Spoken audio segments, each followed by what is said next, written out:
नमस्कार. आज 7 जुलै 2026 वार आहे मंगळवार. लोकसत्ता आणि द हिंदू वृत्तपत्र विश्लेषणमध्ये आपलं स्वागत आहे. पहिली बातमी, दळणवळणाची दैना, मुंबईकडून पश्चिम महाराष्ट्र कोकणात जाणाऱ्या वाहतुकीला फटका. त्यानंतर विधिमंडळाचे कामकाज देखील या कारणामुळे तहकूब करण्यात आलेलं आहे. तुम्हाला सर्वांना माहिती आहे, मिसिंग लिंक येथे दरड कोसळल्याने मुंबई आणि पुणे या दोघांमधील जे दळणवळण आहे ते पूर्णतः ठप्प झालेली आहे. त्यासोबतच जर तुम्ही पाहिलात ना, तर राज्यात गेल्या 2 दिवसांपासून अतिवृष्टी होत आहे. पण कुठे? तर नक्कीच पहा, पश्चिम महाराष्ट्र आणि कोकण साईड. ओके, पण तुम्ही मराठवाडा त्यानंतर विदर्भ जर पाहिलात तर अगदीच पहा, पूर्णतः तिकडे कोरड आहे. ओके, आता मी जिकडे आहे म्हणजे मराठवाडा, तिथे पण पूर्णतः कोरड आहे. परंतु तुम्ही जर तोच जर पार्ट तुम्ही महाराष्ट्राचा पश्चिम महाराष्ट्र कोकण साईड जर पाहिलात ना, तर तिकडं अगदीच मुसळधार आहे. यामुळे आपल्या लक्षात काय येतं पहा, महाराष्ट्रामध्ये अगदीच रेनफॉलचं डिवायडेशन आहे. ओके, म्हणजे एकीकडे पूर्ण दुष्काळ आहे व दुसरीकडे एकदम पाऊस आहे पहा. ओके, अगदी ओला दुष्काळ आणि कोरडा दुष्काळ अशा पद्धतीची स्थिती महाराष्ट्रामध्ये दिसू शकते. ओके, कारण पहा, मराठवाड्यामध्ये पाऊस नाही, त्यानंतर अगदी सोलापूर आणि विदर्भामध्ये पण पाऊस नाही आहे. परंतु तेच जर तुम्ही कोकणची स्थिती पाहिलात तर पहा, कोकणमध्ये मुसळधार पाऊस तिथं वाहत आहे. यामुळे पहा, अगदी जर तुम्ही पाहिला तर 13 जणांचा मृत्यू झालेला आहे आणि 10 जण जखमी देखील झालेले आहेत.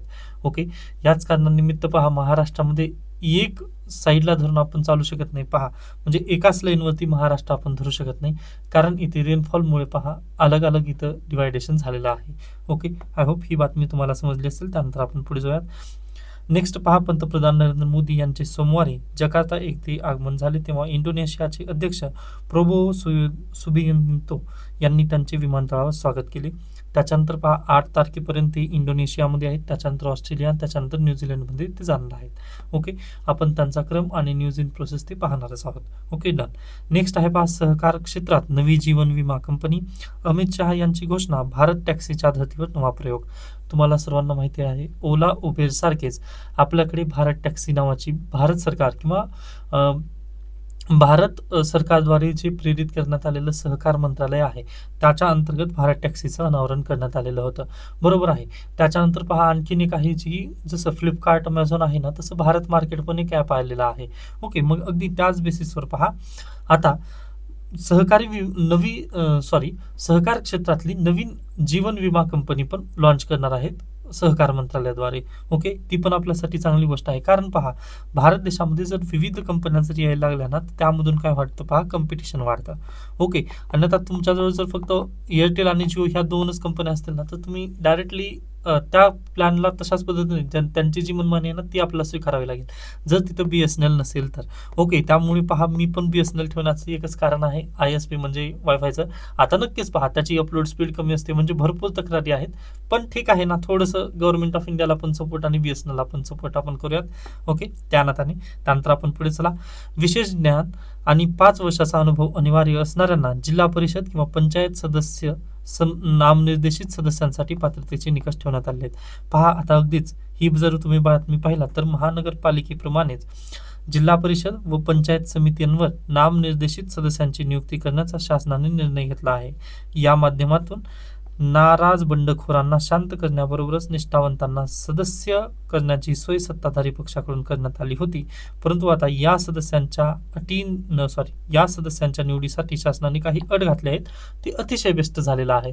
अन्यथा पहा, अगदी जसं विधान परिषदेमध्ये आपण एकदा चर्चा केली होती पहा, की जे आमदार निवडून आले नाहीत त्यांना आपण बॅकडोर एंट्री विधान परिषदेमध्ये केलेली होती.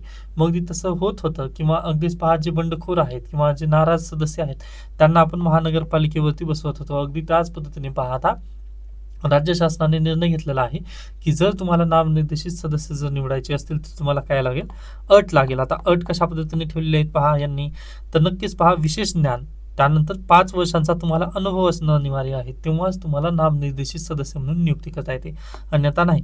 त्यानंतर पहा, आता हरकती देखील मागवलेल्या आहेत. जर तुम्हाला काही याच्याबद्दल सूचना असतील तर तुम्ही नक्कीच पहा, वेबसाईटवरती जाऊन त्यांना सूचना देऊ शकता.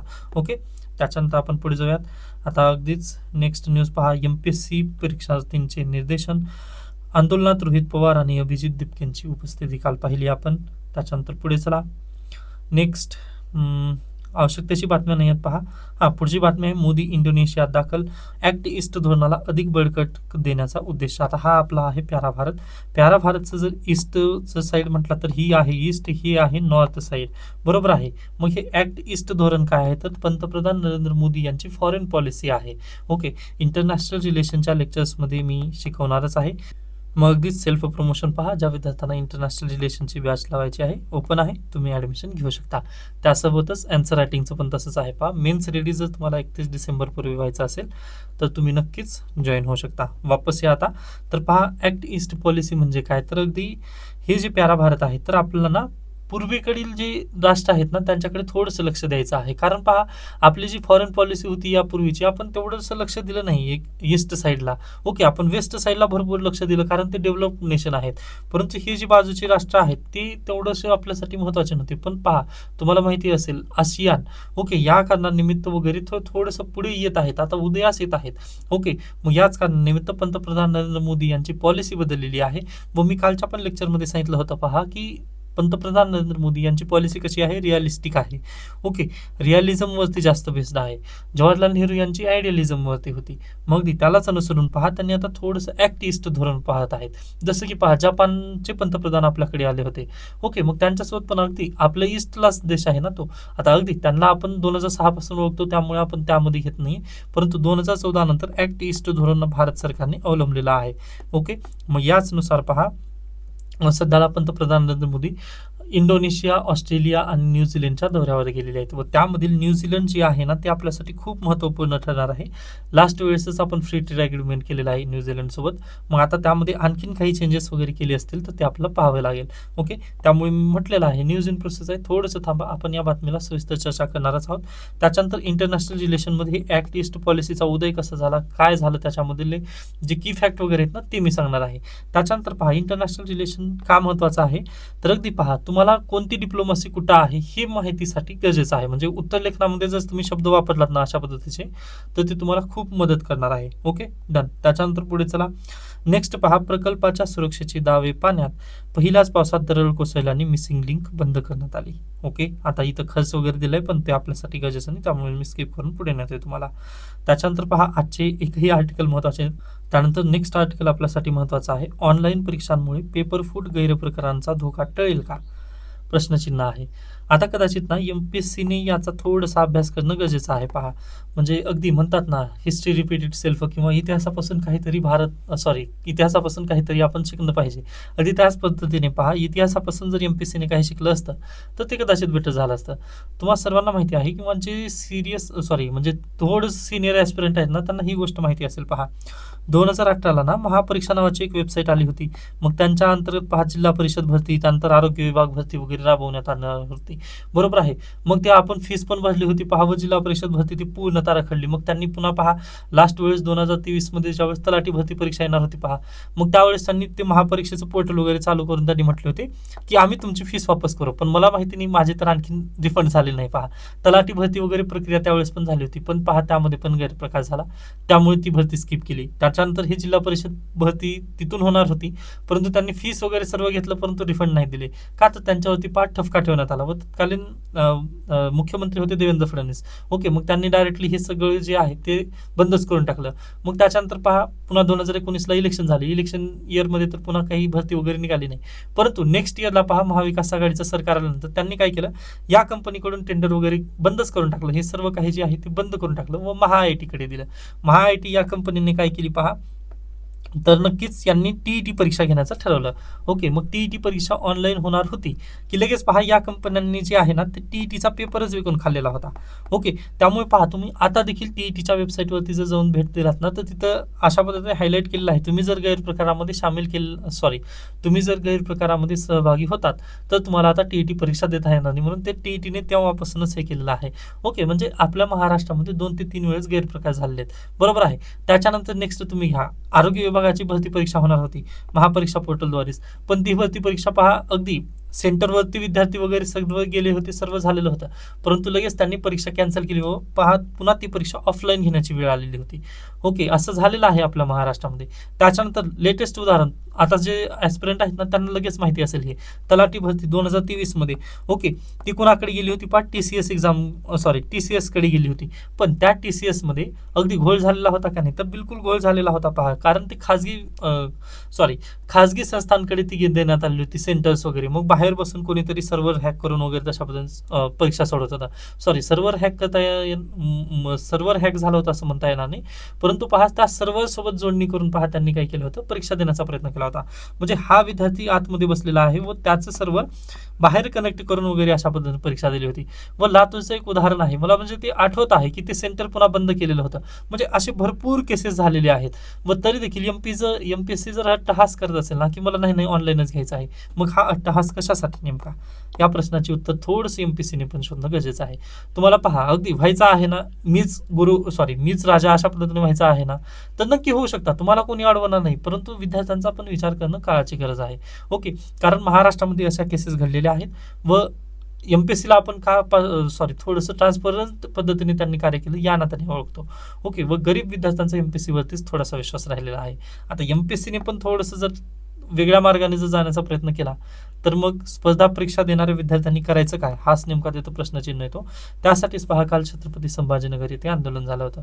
आय होप तुम्हाला ही बातमी समजली असेल व महाराष्ट्रामध्ये अशा पद्धतीने घटना घडल्यात का असं तर तुम्हाला वाटत असेल तर नक्कीच घडलेल्या आहेत. SSC मध्ये पण घडलेल्या आहेत अशा घटना. ओके, आता अगदीच याबद्दल जास्त बोलू नाही कारण हे एक्झामसाठी येणार नाही, परंतु तुम्हाला माहिती असावं या नात्या मी या गोष्टी सांगितलेल्या आहेत. त्यानंतर आपण पुढे चला. नेक्स्ट पहा आपल्यासाठी दुसरी न्यूज गरजेची दिसत नाही आहे, लोकशिवार वगैरे आहेत, स्किप करा. तर अशा पद्धतीने आजचा लोकसत्ता संपदा. नेक्स्ट आहे द हिंदूमध्ये पहिली बातमी पहा. आता ही बातमी मला दिसत नाही, म्हणजे 2-3 दिवस झालं ही डेली बातमी वाचत आहे, म्हणजे कंटाळून गेलो त्या बातमीला, स्किप करू शकता. त्यानंतर emergency gas curve is as LNG shipment normalise. पहा लिक्विफाईड नॅचरल गॅसची जी पुरवठा आहे तो आता सुरळीतपणे चालू आहे. स्ट्रेट ऑफ हॉर्मुझ पण ओपन झालेला आहे. या कारणानिमित्त जे भारत सरकारने त्याच्यावरती इमर्जन्सी कर्व्स लावलेले होते ते त्यांनी मागे घेतलेले आहेत. ओके, ठीक आहे. पण तुम्हाला माहिती असेल परवा दिवशीच्या न्यूजपेपरमध्ये आपण काय म्हटलं होतं की पंतप्रधान नरेंद्र मोदी यांनी म्हटले की आता आपण भारत देशामध्येच डोमेस्टिक जे उत्पादन आहे ते वाढवत आहोत व 54,000 टनवरती आता ते उत्पादन घेऊन जाण्याचा प्रयत्नात आहोत. ओके, मग त्यासाठी तशा बातम्या आपल्याला लक्षात ठेवायचं किंवा आपला स्टेट ऑफ हॉर्मुझ पासून आपण काय शिकलं तर नक्कीच पहा आता आपण भारत देशामधील ज्या जे उत्पादन आहे देशांतर्गत जे उत्पादन आहे ना ते वाढवण्यावर आता भर दिलेले आहे भारत सरकारने. ओके, हे खूप गरजेचं होतं. त्याच्यानंतर आपण पुढे चला. नेक्स्ट आता हा जो आर्टिकल आहे ना the missing link in India's maternal health story, तर प्लीज हा आर्टिकल तुम्ही वाचून घ्या कारण एक्सप्लेन करताना थोडंसं मला ते शब्द मिळणार नाही, त्या कारणाने मी याला थांबवलेला आहे मी. पण प्लीज हा आर्टिकल तुम्ही स्वतःहून मोडका तोडका का होणार तुम्ही वाचून घ्या व इथला जो डाटा दिलेला आहे ना तो प्लीज लक्षात घ्या. ओके, कारण या डाटामध्ये काय दिलेलं आहे पहा, इन्स्टिट्यूशनल डिलिव्हरी वाढलेली आहेत आपल्या देशामध्ये ना, महिलांच्या इन्स्टिट्यूशन डिलिव्हरी वाढलेली आहे. त्याच्यापूर्वी पहा अगदी जर तुम्ही पाहिलात तर घरगुतीच डिलिव्हरी वगैरे तिथं व्हायची महिलांची, परंतु आता इन्स्टिट्यूशनल म्हणजे हॉस्पिटलाइज किंवा आशा वर्कर्स यांच्याकडे डिलिव्हरी तिथं होत आहेत. ही चांगली न्यूज आहे. परंतु पहा डिलिव्हरी झाल्यानंतर महिलांची जी हेल्थ आहे त्याबद्दल कोणीच बोलण्यास तयार नाही. मग अगदी इथे त्याबद्दल ब्रेस्ट फिडिंगबद्दल वगैरे इथं हे दिलेले आहेत आकडेवारी दिलेले, ते तुम्ही थोडंसं लक्षात ठेवा. म्हणजे निबंध लिहित असाल किंवा अगदीच ज्यावेळेस तुम्हाला महिलांबद्दल वुमन एम्पॉवरमेंटबद्दल लिहायचं असेल ना तर त्यावेळेस तुम्ही ह्या आकडेवारीचा वापर करू शकता. माझ्याकडे शब्दसाठा कमी आहे या नात्याने मी या आर्टिकलला स्किप करून तुमच्यावरती सोपवून पुढे जातोय. ओके, त्याच्यानंतर पहा नेक्स्ट आर्टिकल आहे सिटिझनशिपचा. आता हा आर्टिकल याच्यापूर्वी आपण डिस्कस केला आहे. सिटिझनशिप जे ऍक्ट आहे ना त्यामध्येच दिलेलं होतं की पासपोर्ट हे याचं डॉक्युमेंट नाही आहे, passport is not equal to citizenship document. हा फक्त ते ट्रॅव्हलिंगचं डॉक्युमेंट आहे तुमचं. मग त्या बेसिसवर आपण या आर्टिकलला स्किप करत आहे कारण मी हे आर्टिकल पूर्वीच घेतलेलं आहे. त्याच्यानंतर स्टेट ऑफ हॉर्मुझ स्किप करा. नेक्स्ट आहे पहा India needs a second home for Asiatic lions. आता एशियाटिक लायन्स कुठे सापडतात तर गिर नॅशनल पार्क. ओके, तुम्हाला माहिती असेल आपल्या देशामध्ये किंवा संपूर्ण जगभरामध्ये एशियाटिक लायन. ओके, आता अगदी नावानुसार तर एशियाटिक दिसत आहे म्हणजे ते भारत देशातच किंवा एशियामध्येच असेल, पण पहा जे गिर नॅशनल पार्क आहे ना तिथंच सापडतात लॉयन. ओके, एशियाटिक लॉयन जे आहे ना जगभरामध्ये फक्त एका जागी सापडतात. व आपल्या पण देशामध्ये यांची जर संख्या पाहिलात तर तुम्ही पहा, एक 2 दशकापूर्वी, सॉरी 3-4 दशकांपूर्वीची जर घटना पाहिलात तुम्ही, तर अगदी 2 डझन पर्यंत यांची संख्या होती. 2 डझन म्हणजे पहा 24 ते 36 पर्यंत त्यांची संख्या होती. ओके, 24च होतात ते, परंतु यांनी 2 ते 3 डझन लिहिलेलं आहे त्या लेखकांनी, त्यामुळे म्हणतोय मी. ओके, म्हणजे 1980 या दरम्यान ना फक्त 2 ते 3 डझन आपल्या एशियाटिक लॉयन्सची संख्या होती आपल्या देशभरामध्ये. ओके, मग त्यांना प्रिझर्व्ह करण्यासाठी भारत सरकारने प्रायोगिक तत्वावर प्रयत्न केले व आज घडीला जर तुम्ही त्यांची संख्या पाहिलात ना तर अगदीच ती खूप वाढलेली आहे. कुठे गेली ती आकडेवारी? 891 झालेली आहे पहा. ओके, 891 आज घडीला आपल्याकडे लायन्स आहेत, एशियाटिक लायन्स आहेत. पण ते कुठं आहेत नेमकं, तर हा आपला प्यारा भारत व ह्या गिर नॅशनल पार्कमध्येच हे लायन्स आहेत. मग लेखकांचं आणि सुप्रीम कोर्टाने पण याबद्दल निर्देश दिले आहेत पहा. लेखकांचं म्हणणं काय आहे, उद्या जर या गिर नॅशनल पार्कला आग लागली किंवा पहा इथे जर महामारीचा पसराव झाला, जसं 2018 मध्ये झाला होता पहा. ओके, मग जसं 2018 मध्ये झाला होता अगदी तशाच पद्धतीने आता पण जर गिर नॅशनल पार्कमध्ये आग लागली किंवा कोणतं डिझास्टर आलं किंवा भूकंप आलं, काही पण जर झालं, तर हे जे 891 जेवढी लायन्स आहेत ना ते एकाच क्षणामध्ये निधन पावू शकतील. मग यासाठी पहा लेखकांनी किंवा सुप्रीम कोर्टाने पण सजेशन दिलेलं आहे की बाबा तुम्ही दुसरं नॅशनल पार्क यासाठी शोधा. म्हणजे पहा, आता अगदी तुम्ही पण पहा, तुम्ही एखाद्या वेळेस ट्रॅव्हलिंगमध्ये जाणार आहात. ओके, तुम्ही ट्रॅव्हलिंगमध्ये जात असताना तुम्ही पण तुमच्या वॉलेटमध्ये काही 100 रुपये ठेवता, बरोबर आहे. व उर्वरित 100 किंवा 50 रुपये जे आहे ना ती इमर्जन्सी फंड ऑफ इंडिया म्हणून सॉरी म्हणजे मी तशा पद्धतीने बोलत असतो, पण इमर्जन्सी फंड म्हणून तुम्ही तुमच्या बॅगमध्ये वगैरे ठेवता, बरोबर आहे, कुठेतरी दुसरीकडे ठेवता. कारण पहा फक्त एकच म्हणजे वॉलेट जर तुमचं हरवलं किंवा वॉलेट जर चोरीला गेलं ना तुमचं, तर अगदी जे इमर्जन्सी फंड होतं ना ते तरी तुम्हाला कामाला येईल. यासाठी तुम्ही पण काय करता पहा, एकाच जागी तुम्ही पैसे ठेवत नाही तर दुसरीकडे पण पैसे नक्की ठेवता. ओके, अगदी तशाच पद्धतीने पहा आता इथे पण तेच सिच्युएशन आहे. अगोदरच संपूर्ण जगभरामध्ये लायन्स नाही आहेत. ओके, म्हणजे एशियाटिक लायन्स नाही आहेत आपल्याकडे. मग अगदी फक्त एकाच नॅशनल पार्कमध्ये 891च्या जवळपास आता संख्या गेलेली आहे. मग आता हे जे 891 जी संख्या गेलेली आहे ना, हे एकाच जागी जर ठेवलं तर हे धोकादायक आहे खूप प्रकृतीसाठी पण, व अगदी नॅशनल डिझास्टर वगैरे जर आलं काही तर अगदी त्याचा परिणाम आपल्या लायन्सच्या संख्येवरती होऊ शकतो. मग यासाठी पहा नक्कीच आपलं काय दुसरं एखादी घर त्यांना शोधावं लागेल. मग दुसरं घर सुप्रीम कोर्टाने सांगितलं आहे पहा, त्याच्या पूर्वीच्या आदेशामध्ये म्हटलेलं आहे मध्य प्रदेशमध्ये कुनो नॅशनल पार्क जे आहे. ओके, आता सध्याला कुनो नॅशनल पार्कमध्ये कोणता प्राणी आढळतो तो मला नक्की सांगू शकता तुम्ही, कारण तो चर्चेत आहे. ओके, वापस या. तर पहा, कुनो नॅशनल पार्कमध्ये एशियाटिक लॉयन्सला तुम्ही प्रस्थापित करा असं सुप्रीम कोर्टाने आदेश दिले. परंतु हे आदेश न मानण्याचं कारण काय? गुजरात सरकार काय म्हणतं की नाही मी नाही देणार माझे लायन्स. ओके, का नाही देणार? तर नक्की पहा ह्या लायन्सचं आम्ही पोषण वगैरे केलंय असं त्यांचं म्हणणं आहे. पण पहा लेखकांचं इथं काय म्हणणं आहे की आपण एखाद्या राज्याला जास्त मान्यता न देता आपण त्या प्राण्यांचं संवर्धन करण्यासाठी जास्त मान्यता देणं गरजेचं आहे. म्हणजे पहा अगदी तुम्ही राज्य या बेसिसवर नका पाहू, तर हे प्राण्यांच्या बेसिसवर तुम्ही पहा आणि हे पूर्ण देशाच्या गरिमा आहे यासाठी तुम्ही नक्की पहा ना. कारण पहा तुम्ही ज्यावेळेस आता अगदी तुम्ही पण ज्यावेळेस बाहेर जाताना किंवा विभागात जाताना त्यावेळेस तुम्ही तालुक्याचं नाव सांगता किंवा जिल्ह्याचं नाव सांगता. आता मला पण महाराष्ट्रभरातून फोन येतात, मग त्यावेळेस सांगा बरं मी गावाचं नाव वगैरे सांगितलं का? नाही, तर मी माझ्या जिल्ह्याचंच नाव सांगतो, कारण तुम्हाला लवकर तिथं ओळख पटू शकते. ओके, मग अगदी तसंच आहे पहा, तुम्ही ज्यावेळेस इंटरनॅशनल वरती वगैरे जाणार त्यावेळेस तुम्ही कोणाचं प्रतिनिधित्व करणार? तर इंडियाचं प्रतिनिधित्व करणार आहात. मग त्यामुळे गुजरात सरकारने ही जी त्यांनी काय म्हणतात हे करून बसलेले आहेत, म्हणजे नाही मी देणारच नाही अशा पद्धतीने जे छोटी मानसिकता घेऊन बसलेत ना, ही थोडंसं दूर करावं लागेल. कारण गुजरातने चांगलं काम केलंय, आम्ही त्याची पाठ थोपवत आहोत. पण हे एशियाटिक लायन्सच्या संवर्धनाचा प्रश्न आहे. जर उद्या काही इथं जर झालं किंवा एखादी महामारी जर आली तर पूर्ण एशियाटिक लायन्स तिथं पूर्णच नष्ट होऊ शकतो. मग यासाठीच आपल्याला काय करायचं आहे, दुसरं नॅशनल पार्क वगैरे शोधायला हवं. मग दुसरं नॅशनल पार्क पण पहा त्यांच्याशी निगडीत असावं, म्हणजे ते तिथं पण सर्व्हाइव्ह करू शकतात. अशा पद्धतीने जर असेल तर आपल्याकडे एशियाटिक लायन्सची संख्या आणखीन जास्त होईल व आणखीन जास्त आपल्या देशामध्ये संवर्धन केलं जाईल. मग यासाठी पहा भारत सरकार आणि गुजरात सरकार तशा पद्धतीने प्रयत्नशील आहेत किंवा आणखीन प्रयत्न करावेत असं इथं बेसिकली लेखिका म्हणत आहेत. ओके, आय होप हे खरंच सत्यात उतरेल व गुजरात सरकारला थोडंसं त्यांनी पण पॉझिटिव्हली घेऊन त्यांनी जे कुनो नॅशनल पार्क आहे मध्य प्रदेशमधील यांच्याकडे दुसरे टायगर्स वगैरे सोपवतील. हा, त्याच्यानंतर आणखीन पहा, गुजरात सरकारचं काय म्हणणं आहे की नाही नाही, आम्ही गिर नॅशनल पार्कमधून ना आज द लायन कुठं ठेवू, दुसऱ्या नॅशनल पार्कमध्ये वगैरे ठेवू. परंतु जर असं केलं तर पहा, गुजरात राज्यावरती जर एखादी संकट आलं तर काय करायचं मग. मग यासाठीच लेखी काय म्हणत आहेत की दुसऱ्या राज्यांकडे त्यांना सोपवणं गरजेचं आहे. ओके, कारण आता 891 म्हटल्यानंतर भरपूर संख्या झाल्या, जवळपास 900 लायन्स आपल्याकडे तयार झालेत. मग या 900 पैकी 500 जरी गुजरातने ठेवून घेतलं व अन्य राज्यांना जरी 400 दिलं तरी मोर दॅन सफिशियंट होतं. कारण पहा, यांच्याकडे अन्नाचा तुटवडा पण भासू शकतो ना. ओके, मग यासाठीच हा आर्टिकल महत्त्वाचा आहे. पहा, तुम्ही नक्कीच एन्व्हायरमेंटमध्ये वगैरे अशा पद्धतीने आर्टिकल लिहू शकता नक्कीच. ओके, किंवा एक उदाहरण स्वरूप तर तुम्ही याचं देऊ शकता. Okay, done. त्याच्यानंतर उत्तर प्रदेशबद्दल बातमी आलेली, स्किप करू शकता, काही आवश्यकतेचं नाही आहे. नेक्स्ट पहा, कुठे गेली दुसरी एक बातमी होती.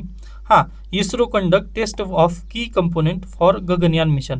ओके, गगनयान मिशनमध्ये पहा आपलं क्रू मेंबर जाणार आहे. मग त्या क्रू मेंबरला वापस आणण्यासाठी आता सध्याला जे इस्रो आहे ना, ते टेस्टिंग चालू केलेलं आहे. आता ही सेकंड व्हर्जनची टेस्टिंग आहे पहा. मग यामध्ये SOLVE याचा वापर करण्यात येत आहे. तर ही SOLVE म्हणजे काय, sub orbital launch vehicle for experiment. Okay, SOLVE. कधी कधी PSLVचा वगैरे फुल फॉर्म विचारतात, अगदी त्या धर्तीवर हे लक्षात ठेवा. पोलार सॅटेलाइट लॉन्च व्हेकल म्हणजे PSLV. ओके, आता अगदीच न्यूज इन प्रोसेस आहे, त्यामुळे थोडंसं थांबा. डायरेक्टली यामध्ये डीपली जाण्यासारखं वगैरे नाही आहे, कारण तुमची प्रिलिम पण उद्या नाही आहे. हां, ज्यावेळेस प्रिलिमच्या अगोदर वगैरे गगनयान किंवा बॅकवर्ड लिंकेजेस म्हणून ना तुमच्या डायरीमध्ये लिहून ठेवा गगनयान मिशन. एवढं जरी केलात ना तर मोर दॅन सफिशियंट आहे. जर तुमची उद्या एक्झाम असेल किंवा कुठं जर जात असाल तर ह्या बॅकवर्ड लिंकेजेसला थोडंसं डिटेलमध्ये रिसर्च करून तुम्ही पाहू शकता की प्रोग्रेस कुठपर्यंत आली, अन्यथा आवश्यकताच नाही आहे. ओके, त्याच्यानंतर पहा नेक्स्ट. तर अशा पद्धतीने कालचं द हिंदू संपतं व आजचं लोकसत्ता आपण घेतलेलं आहे. ओके, याबद्दल काही शंका, काही सजेशन असतील तर नक्की मला सांगू शकता. धन्यवाद.